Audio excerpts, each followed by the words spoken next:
আসসালামু আলাইকুম প্রিয় বন্ধুরা, এখন যে জায়গাটা আছি এই জায়গাটা হচ্ছে আমাদের এলাকা। আমাদের এলাকার এইখানে এই মসজিদটার বয়স অলমোস্ট 300 350+ এরকম হবে। সো এই মসজিদটা হচ্ছে আমার বাপদাদা 14 পুরুষের। এই মসজিদে আপনার 3টা গম্বুজ। আপনারা এই মসজিদের ফার্স্ট এই অংশটা এইটা আর হচ্ছে এইটুকুই এই মসজিদের ফার্স্ট অংশ ছিল আমরা যখন নামাজ পড়তাম। কি মুইন, তাই না? তাই না? আর সামনের যেটুকু জায়গা আছে, যেই জায়গাটা এই জায়গা পরবর্তীতে বানানো হয়েছে, এই মসজিদটা অনেক পুরাতন একটা মসজিদ। আপনাদেরকে যে মসজিদটা দেখাচ্ছিলাম, এই মসজিদের যে 3টা বড় বড় উপরে গম্বুজ আছে, এটা গম্বুজ না মঈন? হ্যাঁ, 3টা বড় বড় গম্বুজ। এই মসজিদে আমাদের অনেক স্মৃতি আছে।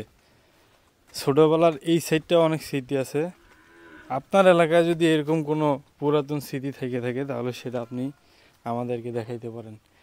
একটু দূরের থেকে নাও তো মইন, তাহলে ওই যে উপরের সাইডটা দেখা যাবে।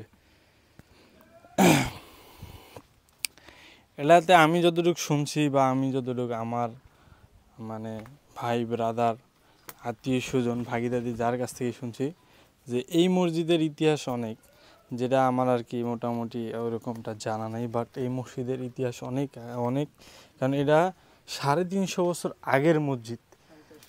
450? ওই যে আমি যতটুকু জানি আর কি, কিন্তু আরও বেশি হবে। 450 বছর আগের মসজিদ। আপনি চিন্তা করতে পারেন আপনার এলাকায় যদি এরকম একটা মসজিদ থাকে, সেই মসজিদের অবস্থা কি এখন। আপনি আমাদেরকে ভিডিওতে শেয়ার করতে পারেন আপনার এলাকার মসজিদ। আপনি আপনার কমেন্ট করে জানাইতে পারেন। পরবর্তীতে আপনার এলাকার মসজিদটা আমরা আমাদের ভিডিওর মাধ্যমে তুলে ধরবো। কি বলো মেন? তা আমাদের এলাকার যে বর্তমান মসজিদটা আছে, এই মসজিদটার কিছু আর কি করা দরকার, সংস্কার করা দরকার।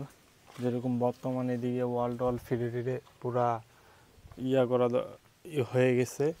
সিমেন্টগুলো আস্তে আস্তে এখনও অনেক শক্ত আছে, ওইরকম যে নরম হয়েছে তা না, বাট কিছু তো সংস্কার দরকার। যেরকম রং করা দরকার না মইন, রং করা দরকার। জিনিসটার একটু মানে পরিচর্যা করলে তাহলে এই জিনিসটা আর কি আরও অনেক দিন টিকবে, রাইট? সামনে এই মসজিদ নিয়ে অনেক কথা উঠছিল, এই মসজিদটা বাড়ানোর অনেক কথাবার্তা ছিল, তখন প্ল্যানিং ছিল ভাঙ্গার। তবে আমি জানি না কী কারণে বা কেন এটা হয়নি, সেটা আমি জানতেও চাই না, বুঝতেও চাই না। বাট আমি যতটুকু জানি এই মসজিদের ব্যাপারে, সেটাই আমি আপনাদেরকে ভিডিওর মাধ্যমে তুলে ধরলাম।